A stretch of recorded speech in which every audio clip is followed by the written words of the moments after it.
En el día de hoy, en la tarde de hoy, examinaremos este tema titulado Almas Inconstantes. Es un desarrollo, una consecuencia de un tema muy inquietante, muy interesante y que nos debe alertar. Y es cuando estuvimos hablando hace unos 15 días sobre la apostasía. Y basándose en esa apostasía, donde veíamos los efectos de personas inescrupulosas que siguiendo específicamente el error de Balaam, que los llevaba a ellos, a estos falsos pastores, a estos predicadores codiciosos, lascivos, muy carnales, llenos de maldad, a desviar al pueblo. Obviamente queda esa gran inquietud, porque para yo desviar al pueblo, entonces tengo que conseguir personas que sean desviables, personas que sean perdidas, sean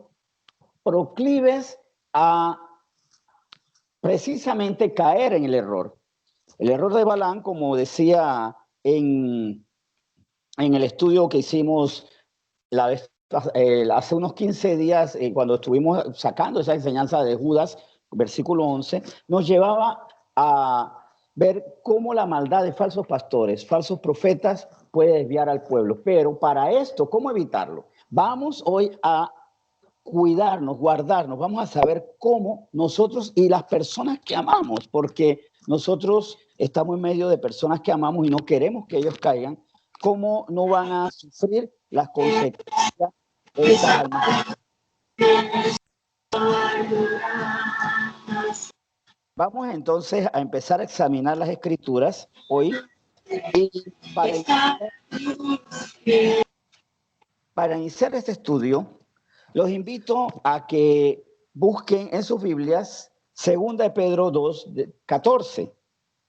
2 de Pedro 2:14 nos hablaba hace 15 días específicamente de estos profetas inescrupulosos, estos predicadores que bajo el evangelio de la prosperidad, el evangelio de la confesión positiva u otros evangelios que han surgido por allí, lamentablemente están desviando al pueblo. Hoy lo vamos a enfocar en ese pueblo susceptible a la desviación. Dice 2 de Pedro 2, versículo 14, las siguientes palabras. Bien, si vamos a verla en pantalla, de todas maneras, para los que no tengan Biblia, lo pueden ver en pantalla. Y dice así, a ver, tienen los ojos llenos de adulterio, no se sacian de pecar, seducen a las almas inconstantes, tienen el corazón habituado a la codicia y son hijos de maldición. Vuelvo y repito, ahí se refiere, hace referencia directa a aquellos predicadores, a aquellos pastores que, guiados por su pecado insaciable, por su codicia, por el adulterio espiritual y por qué no, también carnal que tienen, toman a personas que quieren encontrar a Dios. Porque muchas personas quieren buscar a Dios y en esa necesidad son manipulados, son engañados. Esto es como en las relaciones sentimentales. ¿Cuántas chicas preciosas de un buen amor han sido engañadas por un rufián, pues, por un aprovechador, por un embaucador, por un mentiroso? ¿Y cuántos también caballeros han sido seducidos por lo que se llama la femme fatale, ¿no? La mujer peligrosa, la mujer mortal? Asimismo también ocurre en esta necesidad que tenemos de encontrar el verdadero amor de Dios, la opción que encuentran hombres llenos de adulterio, que no se sacian de pecar y que quieren seducir con sus palabras, con sus actuaciones, con una personalidad muy carismática, muy atractiva, muy brillante, muchas veces mostrándonos una vida codiciable, ¿no? Entonces, para esto, ¿qué nos hacen codiciar? Por ejemplo, las riquezas materiales, entre otras cosas, el éxito familiar y demás, que sí son parte de, y son cosas que Dios quiere dar, pero que nos seducen. ¿Y cómo podemos evitarlo? Porque todos los creyentes somos susceptibles a esto. Es más, este tema me gusta mucho porque hasta le hace guardarse de mí mismo. ¿Por qué? Porque yo no quiero ser, pero en mí en mi naturaleza humana, si yo me aparto del Espíritu, si pierdo la comunión con Dios, yo puedo convertirme en un pastor así. Así que esto lo digo hasta para que de mí se cuiden. En ese sentido, muy humildemente, no digo que ya lo he alcanzado y que de este sitial nadie me va a mover. Aparte que quiero crecer más espiritualmente, pero también puedo decrecer. Vamos a ver qué es lo que hace a un alma inconstante. Para que no seamos eso, almas inconstantes, y no caigamos en trampas como finalmente la apostasía, que es terrible, que nos puede llevar a la perdición y a nuestras descendencias también a la perdición.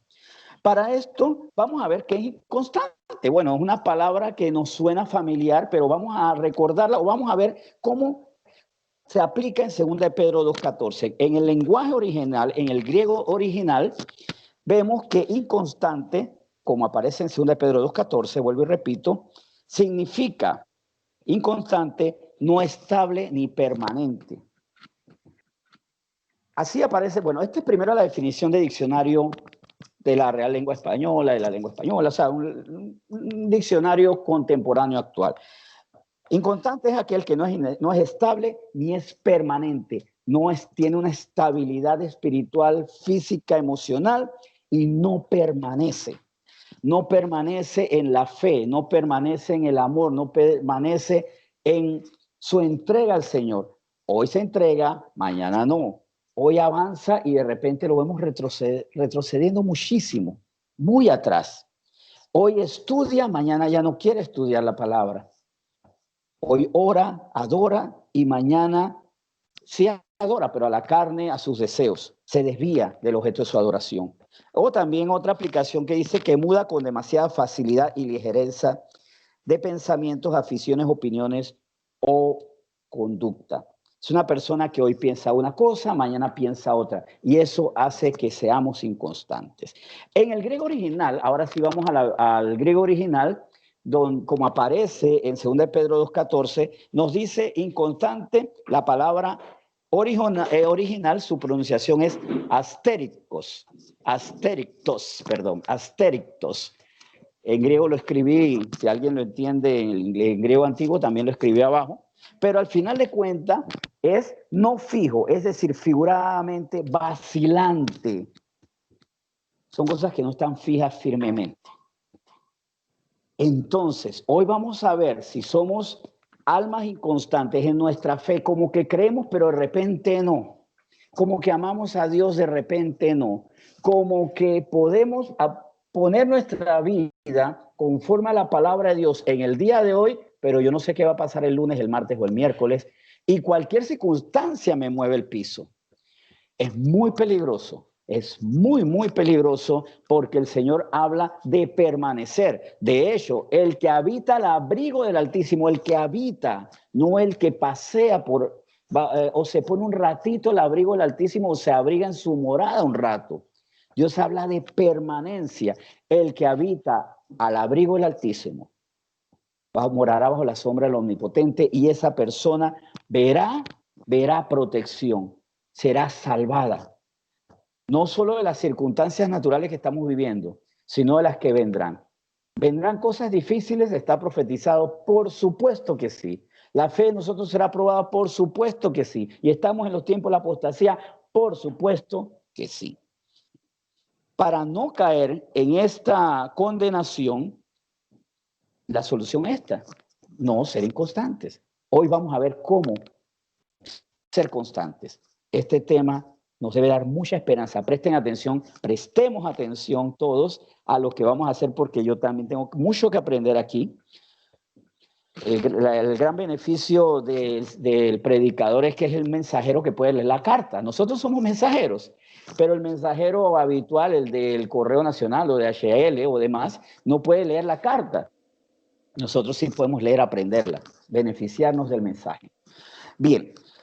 Lo primero que tenemos que hacer es lo que dijo Jesús estando en el Getsemaní, en un momento crucial, a punto de entrar en una prueba extrema y donde los inconstantes iban a fallar, iban a fracasar. Dice Mateo 26, versículo 41, las siguientes palabras que deben ser para nosotros la clave de qué hacer para no ser inconstantes. para no apartarnos del Señor, para que hoy no caiga en esa fe absoluta y mañana en una incredulidad devastadora, mayor, vergonzosa, pues, para no caer en esa situación.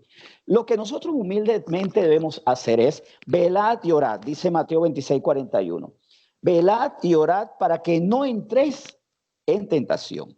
El espíritu, la verdad, está dispuesto, pero la carne es débil. Nuestra alma, la carne, estamos hablando no de la piel, de los músculos, del cuerpo. La carne ya sabemos que se refiere a nuestra alma, donde están nuestros pensamientos, decisiones, nuestra voluntad, nuestros sentimientos. Esa es nuestra alma y nuestra alma es débil. Nuestra alma pasa por muchos estados anímicos y póngase a ver cuántos estados anímicos tenemos al día. Si nos pusiéramos a hacer un conteo o una gráfica, bueno, voy a poner un ganchito de cuántas veces al día estoy contento, me enojo, me entristezco, me vuelvo a poner contento, me enojo, luego me irrito más, luego me irrito menos, luego me entristezco, luego tengo fe, tengo esperanza. En mi alma eso es constante. A veces es cuestión de minutos o segundos. Con palabras específicas, alguien juega con nuestra alma. Entonces, hago una comida que me gusta y la sirvo satisfactoriamente. Alguien dice, pero esto no sirve, esto está como malo. Y ya entro en enojo, en decepción, en molestia, o hasta en tristeza, en decepción. O sea, nuestra alma es muy voluble. Nuestra alma es muy manipulable con palabras, con sensaciones, con eventos, para que las circunstancias, ni las palabras hirientes, ni los conflictos nos hagan caer en la tentación de pecar, y en este caso específicamente la tentación de apartarnos de Dios. Tenemos que tener una vida de velar y orar.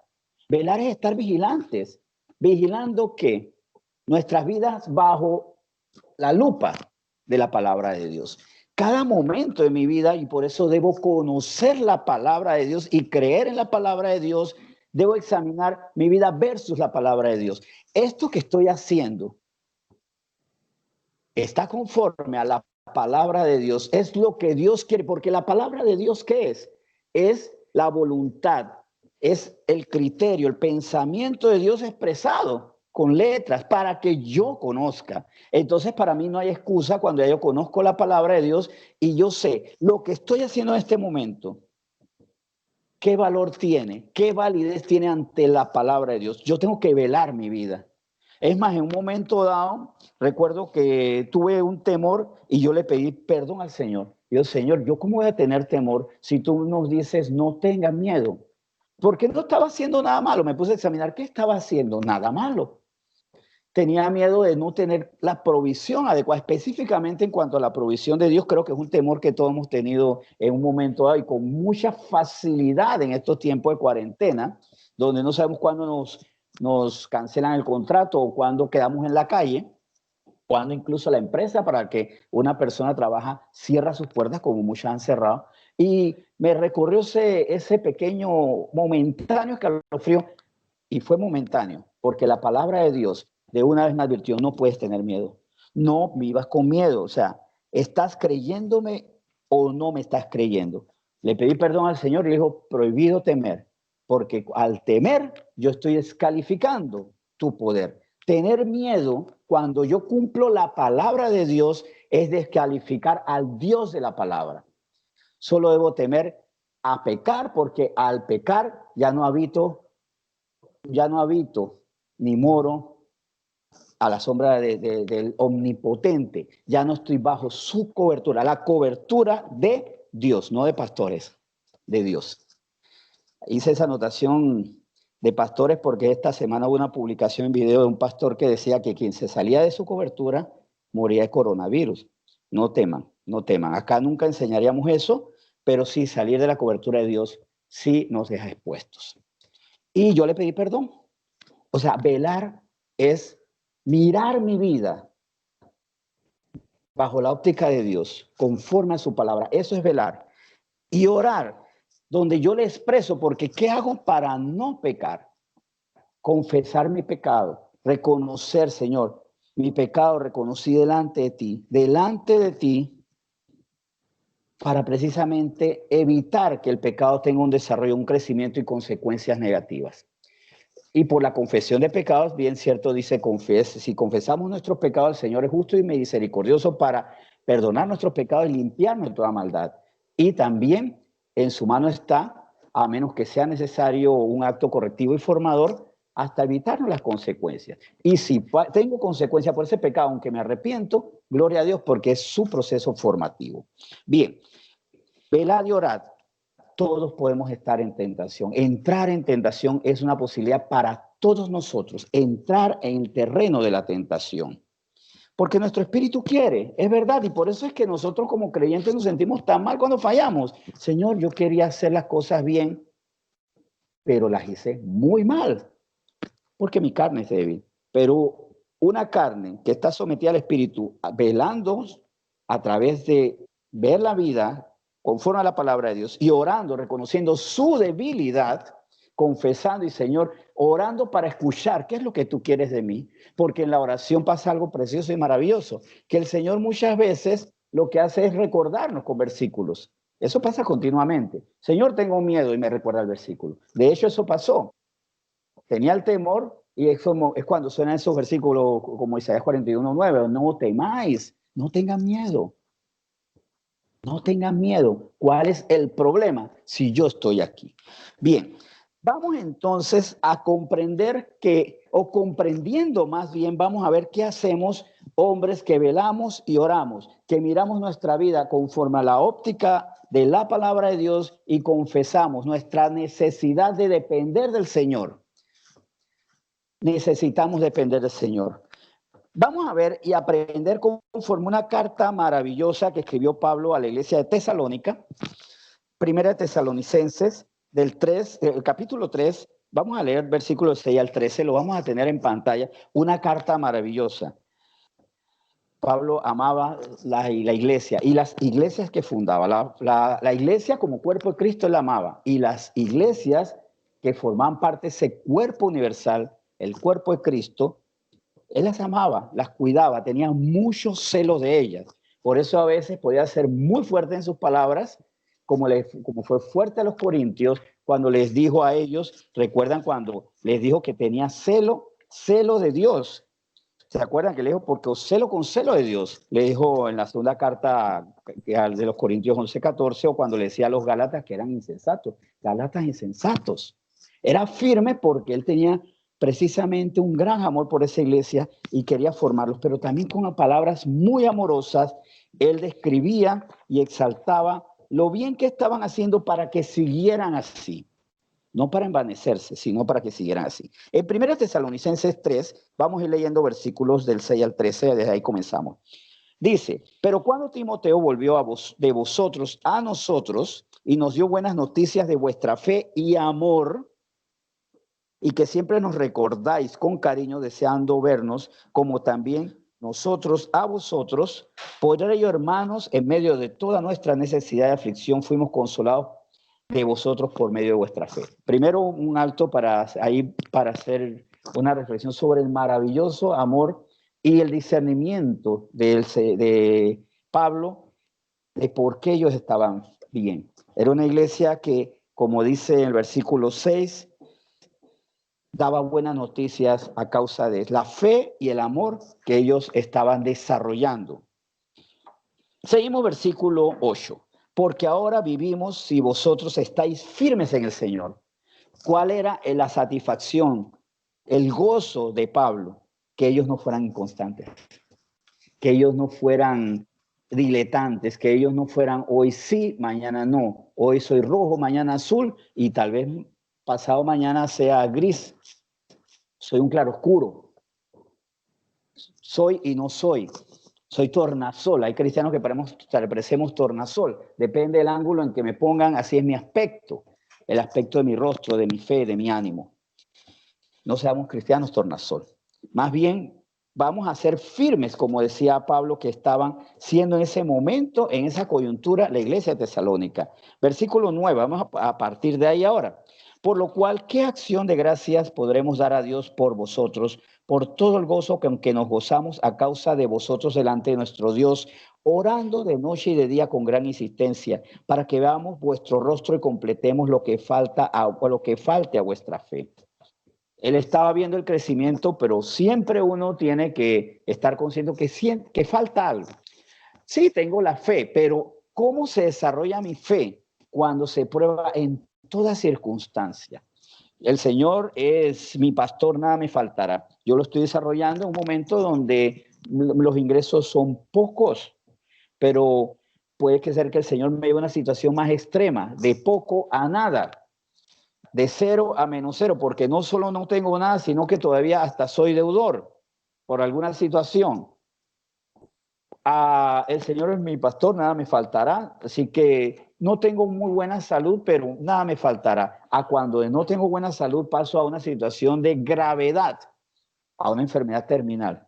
Ahí es probada la fe y ahí tenemos que ver si le falta nuestra fe o no.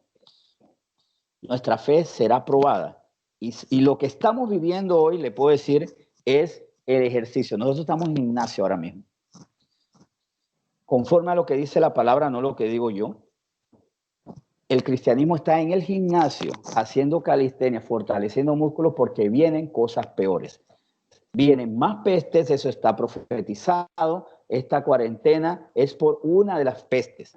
Vendrán otras mayores, más fuertes, vendrán catástrofes, vendrán persecuciones, todo está profetizado. Así que ahora mismo sintámonos que estamos en el gimnasio, fortaleciendo los músculos de nuestra fe para que cuando vengan las pruebas mayores nosotros estemos firmes y no decaigamos, no perezcamos, no suframos innecesariamente. Versículo 11 ahora. Mas el mismo Dios y Padre nuestro y nuestro Señor Jesucristo dirija nuestro camino a vosotros, y el Señor os haga crecer y abundar en amor unos para con otros y para con todos, como también lo hacemos nosotros para con vosotros, para que sean afirmados vuestros corazones irreprensibles en santidad delante de Dios nuestro Padre en la venida de nuestro Señor Jesucristo con todos sus santos. Bien, crecer en el amor, crecer y abundar en el amor, manifestado no solo a Dios, porque muchas veces yo digo yo amo a Dios, y si no amas al prójimo, ¿qué evidencias cuando el Señor nos llama a amar? Si no puedes amar al prójimo, al que ves, al que palpas, ¿cómo amar al Dios invisible? Es que Dios invisible no me hace cosas malas, no me hace bullying. Es que el amor es a pesar de todo eso. El amor todo lo soporta, todo lo cree, todo lo sufre. El amor se da precisamente en medio del, o a pesar de el desamor de los demás y en medio del desamor que puede haber entre las personas. Sean afirmados vuestros corazones en el amor, ya lo dijo, pero en el versículo 13 queda claro, implícito lo siguiente: irreprensibles en santidad delante de Dios nuestro Padre. ¿Cómo yo soy irreprensible? ¿Cómo tengo una conducta irreprensible? Irreprensible es que mi conducta es completamente acorde a la palabra de Dios, a los mandamientos de Dios. Y son acordes a los mandamientos de Dios cuando los conozco y los creo. Y cuando el amor de Dios yo conozco y creo en el amor de Dios. Entonces, vamos a ver por qué yo soy inconstante. Pablo vuelve y repite. Él estaba muy feliz, estaba muy contento, estaba satisfecho, estaba, como se dice, podríamos decir, durmiendo tranquilo en cuanto a Tesalónica. Tesalónica en ese momento no era su dolor de cabeza. Otras situaciones sí lo agraviaban, sobre todo él sufría mucho por la debilidad, la carnalidad de los creyentes, porque él estaba comprometido de hacer de cada iglesia una novia irreprochable, pura, digna, sin arrugas, sin mancha. En cuanto a ellos, estaba feliz, estaba muy satisfecho porque estaban creciendo en la fe y el amor. Con esto entonces comprendemos algo fundamental. Mi alma es constante.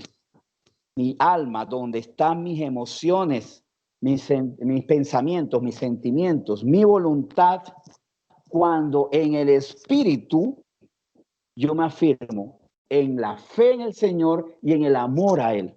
Si mi fe y mi amor a Dios no están firmes, no voy a tener un alma constante. En cuanto a la fe, ¿por qué a veces no soy constante? Porque ¿cómo voy a creer en lo que desconozco? La fe es por el oír la palabra de Dios. Entonces, muchas veces ocurre que yo no creo bien porque no conozco. No conozco principios, fundamentos básicos, no solamente del cristianismo, sino del carácter de Dios. No conozco a Dios. ¿Cómo es Dios? ¿En qué piensa? ¿Qué cree o qué criterio Dios tiene cuando me ve haciendo algo, correcto o incorrecto? ¿Qué Él quiere de mi vida? ¿Cómo me ve a diferencia de cómo me ve el mundo? Muchas veces no lo sé. Entonces, puede ser que mi fe esté raquítica, esté anémica, porque le falta el fundamento, el suplemento alimenticio que es la palabra. Vuelvo y repito, la fe es por el oír la palabra de Dios. Pero a eso deberíamos agregar otro aspecto. Yo la palabra la escucho, la aprendo, pero tengo que creerla. La palabra, tengo que creer en la palabra de Dios. Ahora mismo, ¿en qué podemos creer? En Dios por medio de su palabra, porque no podemos creer en un Dios por el lindo color de su cabello, porque su mirada es profunda, azul verde, maravillosa, porque tiene un perfil griego exquisito. No podemos decirlo por eso, porque no lo podemos ver. Nosotros vemos a Dios por medio de su palabra y lo percibimos y lo entendemos por medio del Espíritu Santo. Estoy creyendo la palabra de Dios, pero antes de eso la estoy conociendo. ¿Y por qué si la conozco todavía decaigo? ¿Por qué si la conozco todavía tropiezo? Porque hay algo en mi corazón. Yo puedo saber quién es Dios, pero no aceptarlo. Y ahí está el punto fundamental. Recuerdo cuando, dentro de los temas que estamos dando en la mañana, uno que aprendí mucho fue el que María dio el sábado pasado, que era la fe de Pedro. Fue el sábado pasado la fe de Pedro. No, perdón, corrijo, eso fue anterior. Es que ese tema también aprendí mucho. No, el caso de Nicodemo, perdón. El caso de Nicodemo, cómo Nicodemo y los otros sacerdotes y principales de la sinagoga escuchaban de Jesús, sabían que él venía de Dios, pero no lo aceptaban en su corazón. La fe de ellos no era por ignorancia, sino por rechazo premeditado de la palabra de Dios. Dice Salmo 53:1 que dice el necio en su corazón, no hay Dios. O sea, yo sé que existe Dios, pero mi corazón no lo es. Existe un detalle con el cristianismo, o hay un tipo de cristianismo que no es de una sola congregación, es de todo el cristianismo en el mundo. El cristianismo de buffet y por supuesto el cristiano de buffet. ¿Qué es el cristiano de buffet? El que, como si estuviera en el Congreso, por ejemplo, que hacemos en Semana Santa, va a las diferentes mesas y come lo que le apetece, lo que le gusta, y lo que no le gusta lo rechaza. Entonces muchas veces somos cristianos de buffet, donde algunos temas me parecen encantadores y con otros yo no juego, no los consumo. Bueno, un buffet es completamente lógico que yo vaya a la sala, a la mesa, a la barra de quesos, y de repente como algunos que me apetecen. Voy a la sala o a la mesa, a la barra, perdón, de pasteles, de dulces, y como algunos que me gustan, veo la barra de ensalada y paso de largo, porque no me gusta la ensalada. En la palabra de Dios, a veces somos así. Entonces, hay temas que van conmigo, pero otros que yo digo, no los voy a consumir. De eso no me hablen, o me los pueden poner ahí en la mesa, pero al final van a ver ese plato intacto. Cuando me hablan de santidad, o por lo menos si santidad sexual, ese plato pónganlo ahí, yo no me lo voy a comer. Eso yo no lo como.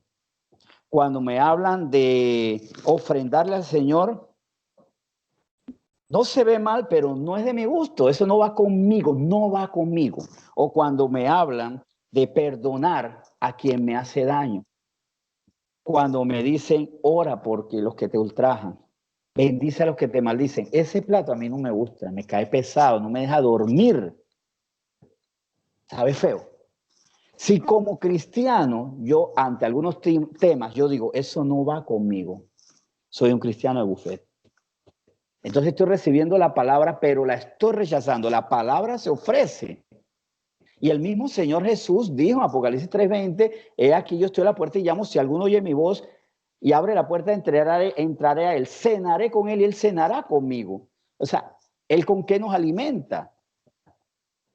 Él nos alimenta con su palabra y con su espíritu. El espíritu nos permite asimilar la palabra, pero el pan de él es la palabra y esa es su fortaleza, con la palabra.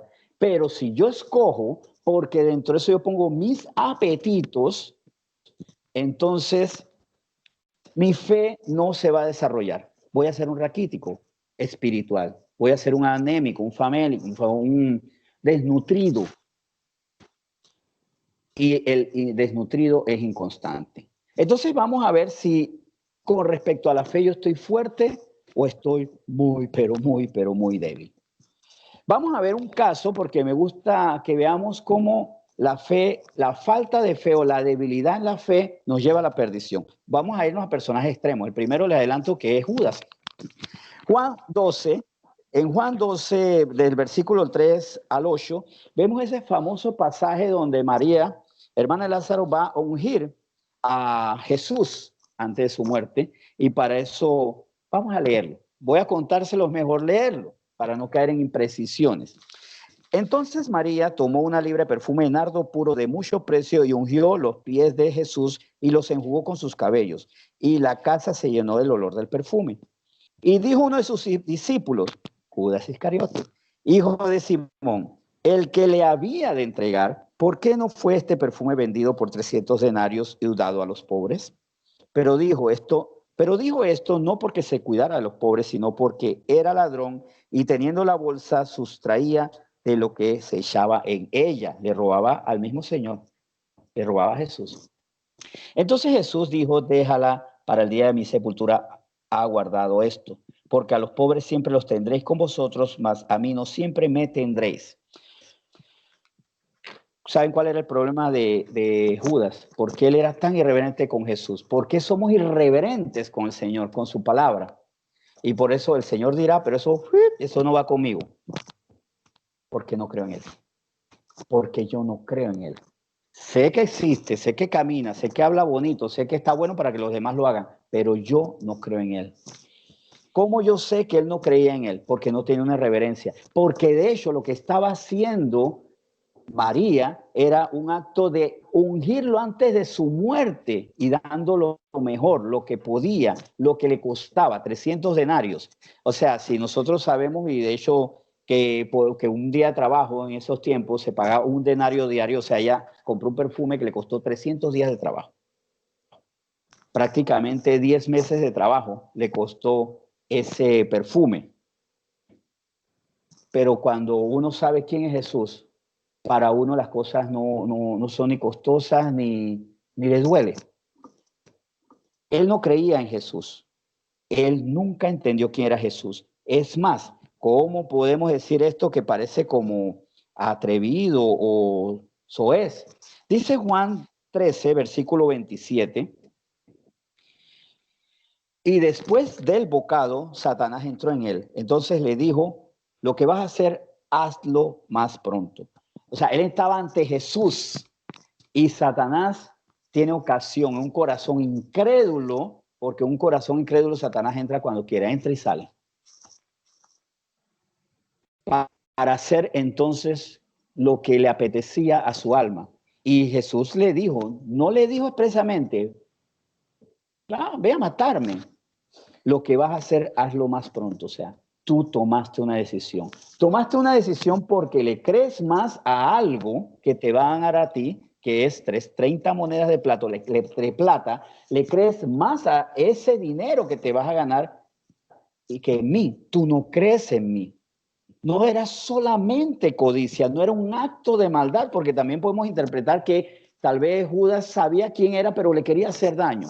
No, porque si vemos más adelante, en Mateo 27:4, en Mateo 27:4 vemos a un Judas Iscariote que le hizo caso a Jesús. Lo que vas a hacer, hazlo más pronto. Fue y lo hizo. Ya Jesús fue entregado por Judas Iscariote, es arrestado y en ese momento le amaneció una idea, le amaneció una verdad, no una idea. Le amaneció la verdad a Judas Iscariote.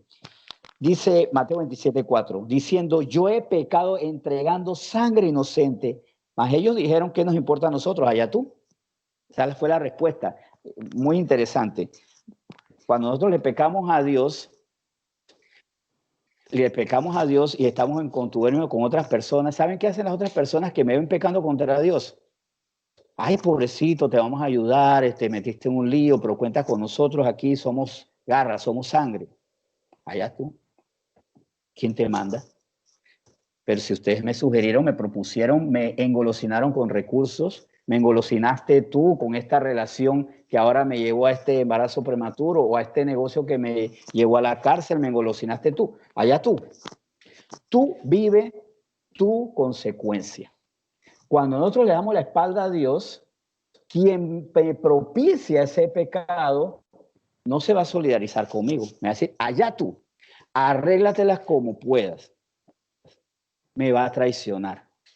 Y tal vez nosotros, si hacemos memoria, ¿cuántas veces hicimos algo que no era agradable a Dios? Y cuando las personas que nos instigaron, nos motivaron a hacer eso, dijeron, ¿sabes qué? Si te meten preso, no, yo pago la cárcel por ti. Que me metan preso a mí, que me expulsen a mí en la escuela, que me boten de la casa, que me golpeen a mí. Allá tú, arréglatela y después me cuentas. Volviendo al punto, Judas Iscariote se dio cuenta, entendió quién era Jesús, entendió que había hecho algo abominable. ¿Por qué no creyó? Porque no prestó atención, no era porque le faltaba palabra, porque él tenía palabra diaria. Fue porque no le quiso prestar atención, porque su mente divagaba en las cosas del mundo, porque tenía los ojos puestos en las cosas de la tierra cuando tenía que tenerlos puestos en las cosas del cielo. O sea, yo puedo cometer el error si yo no tengo palabra, porque nadie me habla de palabra. Entonces, hasta podría decir esa razón. Bueno, es que no tuvo palabra, así que si la fe es por el oír la palabra de Dios, si le faltó palabra, bueno, pobrecito. Pero Dios siempre proveerá pregoneros, siempre Dios buscará personas. Pero más bien, mi fe está débil, porque escuchando la palabra de Dios en este momento estoy pensando en otra cosa. Pónganse, ¿qué están pensando ahora en este momento? Y si su mente está ubicada en otra cosa, van a caer en la inconstancia, en el error de Judas. Es más, si a alguien le sonó en este momento, bueno, fue algo del Espíritu. ¿En qué están pensando en este momento cuando están escuchando la palabra de Dios? ¿Están pensando en los quereres de su carne o estamos ubicados en la palabra de Dios? Judas estaba ubicado en los quereres de la carne y por eso su fe no creció. Y nosotros estamos expuestos a caer en el error de Judas. Vamos a ver el caso de un personaje que no necesitó fe. Él pecó, falló, no por falta de fe, sino por falta de amor. Y si a usted le parece que hablar de Judas Iscariote fue extremo y que de repente nos podamos comparar o ver en el espejo Judas Iscariote, imagínense, vamos a hablar ahora de Satanás. Satanás. En Ezequiel 28:17 dice así la palabra de Dios. Satanás, se enalteció tu corazón a causa de tu hermosura. Corrompiste tu sabiduría a causa de tu esplendor. Yo te arrojaré por tierra delante de los reyes, te pondré para que miren en ti. Satanás no amaba a Dios porque estaba demasiado enamorado de sí mismo. Estaba demasiado enamorado de una hermosura que le dio Dios, de una sabiduría que le dio Dios, de un esplendor provisto por Dios. Estaba demasiado enamorado de sí mismo. Por eso el Señor se resiste a los soberbios y exalta al humilde. Yo no puedo amar a Dios si yo me amo demasiado a mí mismo o las cosas que tengo. Por eso que el joven rico no pudo seguir a Cristo, porque dice, yo te sigo. Bueno, entonces pierde lo que es tu amor, el amor de tu vida, tu dinero, tus posesiones, no, hasta ahí no. Entonces tú no me puedes seguir, no vas a ser constante. Es más, fue un acto de amor de parte de Jesús a decirle, no me sigas, te vas a regresar. No vas a poder caminar conmigo porque tú amas más a tu dinero que a mí. Entonces, si yo me amo más que a mí, que a Dios, si yo me amo más que a Dios, si yo amo mis cosas, incluso si yo amo más a mis padres, a mi madre, a mis hijos, a mi esposa, más que a Dios, yo voy a ser alma constante. Y con esto no digo que no lo ame, con eso no digo que no se ame en sí mismo, pero uno puede poner en primer lugar el amor a Dios. Primero el amor a Dios y después ame, porque cuando yo amo a Dios, de hecho voy a amar perfectamente a mis hijos, a mi esposa, a mis padres, voy a amar perfectamente, porque me amo a mí mismo, porque me amo con el amor de Dios, poniendo las cosas en su lugar y sobre todo reconociendo que lo bueno que yo tengo, al final de cuentas, es porque Dios me lo ha provisto. Si yo me amo demasiado porque cualquier cosa a mí me aparta de Dios, entonces voy a ser alma inconstante. Alma inconstante es quien ama más estar fuera de la presencia de Dios. Es más, si yo amo cuando se termina la reunión y no cuando comienza, entonces yo no estoy amando a Dios. Si yo soy el que ama el fin de la reunión y no el comienzo, no estoy amando a Dios. Y si amo que digan, no hay reunión hoy, entonces no estoy amando a Dios y estoy en peligro de ser alma constante. Pero si me dicen, hoy vamos a tener vigilia y me fastidio, entonces no estoy amando a Dios en primer lugar. Ese fue el error la terrible actitud de Satanás. En Apocalipsis 20, 2 al 3, vemos las consecuencias.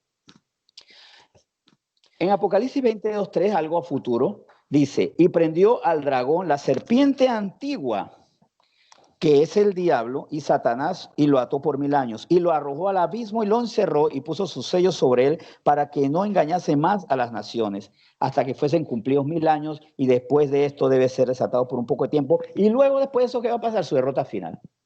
O sea, de derrota a derrota, y cada vez será peor hasta la destrucción total. Pero ¿por qué? Vemos aquí la falta de amor, porque él es engañador. Lo encerró porque era engañador, el que engaña a las naciones. El Señor es la verdad. Así que si yo amo la mentira y la promuevo, yo no amo a Dios. De hecho, les digo algo, amar la mentira, tener un idilio con la mentira, un romance con la mentira, amo la mentira y con la mentira llegaré muy lejos, no amo la verdad y no amo a Dios. Y por eso seré inconstante y por eso me voy a ir con cualquier evangelio mentiroso que me lleve a mí a poder cumplir mis deleites pecaminosos. Yo debo amar la verdad, aunque la verdad sea dura. La verdad no se ama porque sea siempre, completamente bellísima, de buen porte, de grata fragancia. A veces la verdad es fea, pues a veces la verdad no huele bien, pero es la verdad y la amo por eso. Si me gusta la mentira y tengo un romance con la mentira, no amo la verdad y no amo a Cristo, que dijo que él mismo dijo, yo soy el camino, la verdad y la vida. Si vamos a ver cómo está mi relación con respecto a la verdad, cómo está mi relación con respecto a Dios. Amo a 1.000.000 de cosas más que a Dios y prefiero a 1.000.000 de cosas más que a Dios, entonces voy a ser un alma inconstante. Y en esto meditar, bueno, ¿cómo yo amo a Dios? Porque yo creo que yo amo a Dios porque yo, cuando hay que organizar la ensalada de coditos para la verbena de la escuela, perdón, de la iglesia, yo la hago. Porque yo doy mi carro y transporto a la gente, porque participo en Navidad en familia, en los actos, me entreno, hago todo eso. Pareciera que fuera amor, pero no lo es. O no lo es si no se cumple. O sea, ¿qué quiere decir? Participar en Navidad en familia, poner para la ensalada de coditos o transportar a la gente es amor, si se complementa o si se sostiene sobre lo que dice Juan 14, 21 al 23.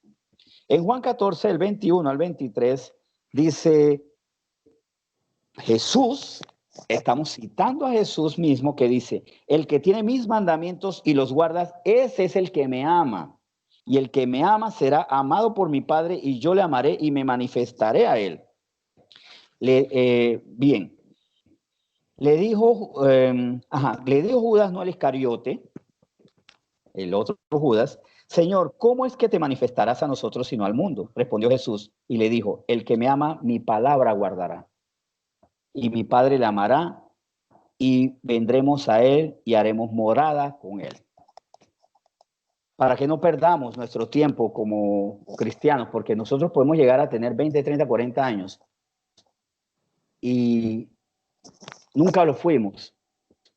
Vamos a ver cómo estamos con respecto a esto. Con los dos preciosos atributos de la iglesia de Tesalónica, cuando Pablo le escribe esta carta llena de amor, de satisfacción, la primera carta. ¿Cómo estamos con respecto a la fe y el amor? Tengo fe, estoy alimentando mi fe. Recuerde, mi fe se alimenta del conocer la palabra y se asimila en el sentido que la creo, porque de hecho también hay una deficiencia que puede llevar a la persona a la muerte, y es que una persona puede recibir alimento y al no asimilarlo, muere, al no poder pasarlo. Recuerdo, yo tengo un sobrino que cumplió 18 años este año, pero recuerdo cuando tenía 11 días le iba a morir. Y recuerdo la voz de la madre muy angustiada porque el niño comía, pero su alimento no pasaba porque tenía una parálisis en el píloro, si no me equivoco, tenía que hacerle una operación. Y mientras que no le operaran, esa mínima parte de su cuerpo, el alimento no pasaba, no podía ser asimilado. Y el niño, tomando leche materna, iba a morir porque no tenía la capacidad similar.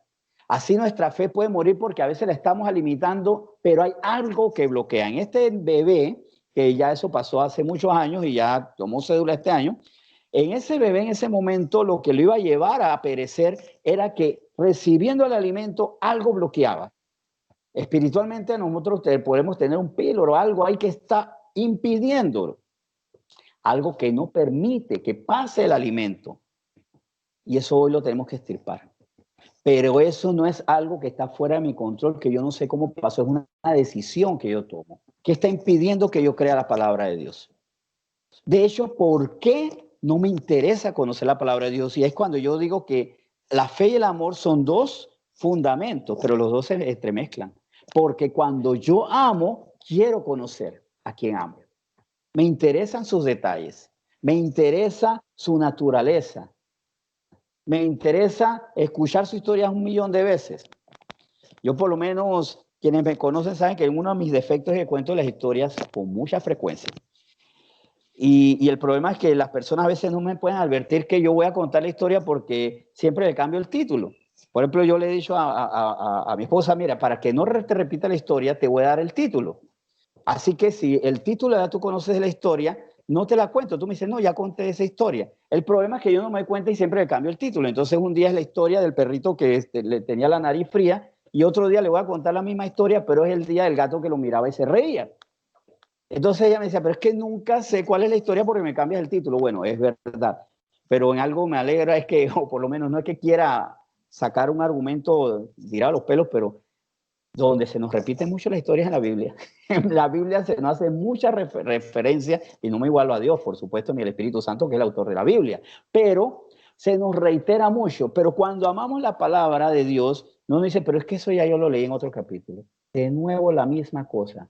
De nuevo, ¿cuántas veces hacen referencia a Egipto? De nuevo van a hacer la referencia de la rebelión en Meriba.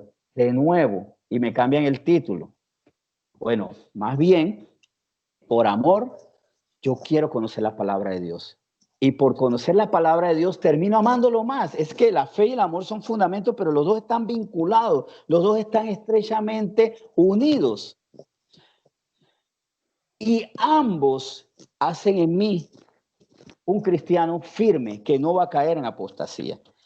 Cuidémonos de la apostasía, tiene consecuencias. El Señor ciertamente dice, no te conocí. Es que dijiste, Señor, Señor, sí, te me mencionaste, pero nunca te conocí, no estabas conmigo, tu corazón estaba lejos de mí, porque ni me creías ni me amabas. Y como no me amabas, no me querías creer. O sea, entonces ahí estamos girando sobre la misma rueda de hámster, ahí, y nuestra vida no procesa, no progresa, no evoluciona, se queda, y cuando menos me lo espero, ya no estoy. Entonces, vamos a estar examinando delante de Dios cómo está mi fe. ¿Quiero conocer la palabra de Dios o no me interesa? Quiero asimilar plenamente la palabra de Dios y sobre todo voy a comer de esa cena, no en mentalidad buffet, voy a consumirla porque no es que me guste, es que Dios me la ha dado porque es necesaria para mí, o simplemente paso de largo por la barra de las ensaladas porque eso no es lo mío, como a veces pasa como cristianos. Este tema no es lo mío. ¿Y cómo estamos con el amor? Un amor que todo lo soporta, todo lo sufre, todo lo espera y que no busca lo suyo. Y un filtro para saber si yo amo a Dios o amo las bendiciones, yo estoy buscando lo mío o no. Por eso el Señor muchas veces retiene la bendición, para que seamos claros con Él y para que tengamos la oportunidad de arrepentirnos. Porque al final el Señor nos expone no para dañarnos, sino para que tengamos tiempo de arrepentirnos, para que nos arrepintamos, modifiquemos, encaucemos nuestro camino y ya no nos desviemos. Entonces, delante de esto, de esta verdad, donde ciertamente habrá almas inconstantes que serán perdidas, que perdieron el tiempo, perdieron la oportunidad de una eternidad con el Señor, examinemos hoy. ¿Somos constantes en la fe y en el amor?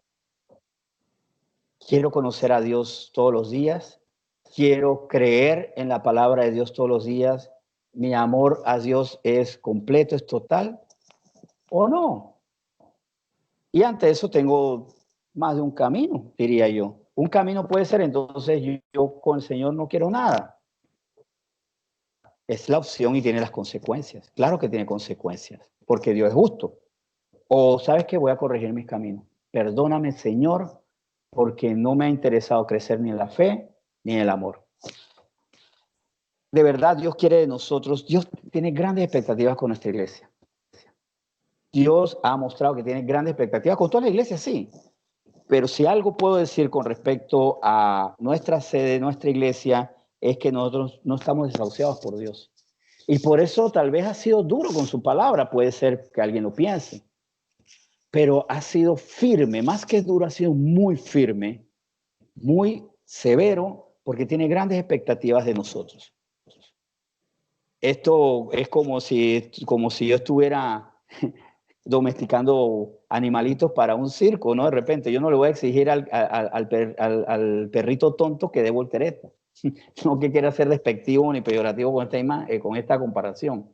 Dios no nos ve como el perrito tonto del circo, nos ve como alguien muy hábil, como alguien muy fuerte, nos ve con la capacidad de hacer cosas muy grandes. No somos el animalito desechable, somos hijos de Dios y nos quiere llevar a grandes cosas. Pero para eso necesita almas constantes, almas firmes y constantes que en la fe, en una fe que vence todo obstáculo y un amor que todo lo soporta, todo lo sufre y está dispuesto a todo y que no busca lo suyo y que no deja de ser, tengamos almas constantes y no seremos víctimas de los lobos disfrazados de ovejas ni de los depredadores del mundo. Vamos entonces a orar y les anuncio que luego de esta oración vamos a hacer intercesión nuevamente, sobre todo cabezas, varones de familia, en los casos donde no está la cabeza de familia del varón, pues la dama, también le exhortamos a que sea así. Pero primero, antes de la intercesión por familia, vamos a orar dándole gracias. Vamos a darle gracias a Dios por lo que nos ha enseñado hoy. Señor, muchas gracias por el tema de hoy. Tú tienes grandes cosas con nosotros. Eso sí, nos advierte, nos cuidas. Tú nos estás cuidando mucho. Tú no quieres que caigamos en las garras de lobos disfrazados de ovejas, de predicadores con la doctrina de Balaam. No quieres que caigamos en la mentira del mundo, porque el problema es que si no caemos en la falsa iglesia, caemos en las garras de un mundo que nos quiere devastar con ideas falaces, ideas terribles, ideas criminales, doctrinas de muerte. Pero no es lo que tú tienes para nosotros. Señor, por eso te damos gracias. Gracias por el gran cuidado que tienes nosotros. Tú sabes, pero quieres que nosotros lo creamos, que nos enteremos y que lo creamos. Que de aquí puede salir una iglesia firme. Que nada se pierda, nada se dañe. Que ante las pruebas que vienen nos mantengamos firmes, recibiendo coronas, recibiendo con nuestro nombre escrito en el libro de la vida una eternidad plena contigo. Por eso, Señor, muéstranos cómo está nuestra fe y nuestro amor delante de ti. Si están débiles, si están casi falleciendo nuestra fe, casi falleciendo nuestro amor, o si está fortaleciéndose. Ayúdanos, Señor. Te pedimos perdón porque no es que queremos fallarte, no es que queremos vivir en el error. Si hoy conocemos el error es para corregirlo, es lo que tú quieres que nosotros corrijamos. Por eso, Señor, gracias y por favor, ayúdanos a cada uno personalmente. Ayúdanos para que podamos, Señor, crecer en el amor, abundar en el amor, crecer en la fe, fortalecernos en la fe, que nuestra fe sea una roca, como la roca que es Cristo, y sobre ella edifiquemos y no sobre la arena, y que el amor de nosotros, el amor tuyo en nosotros se vaya extendiendo y que no se debilite por lo que vendrá o por lo que está ahora mismo en nuestra vida y que nos quiere llevar a que nos desenamoremos de ti. Señor, gracias por este tema y te bendecimos en nombre de Jesús. Amén.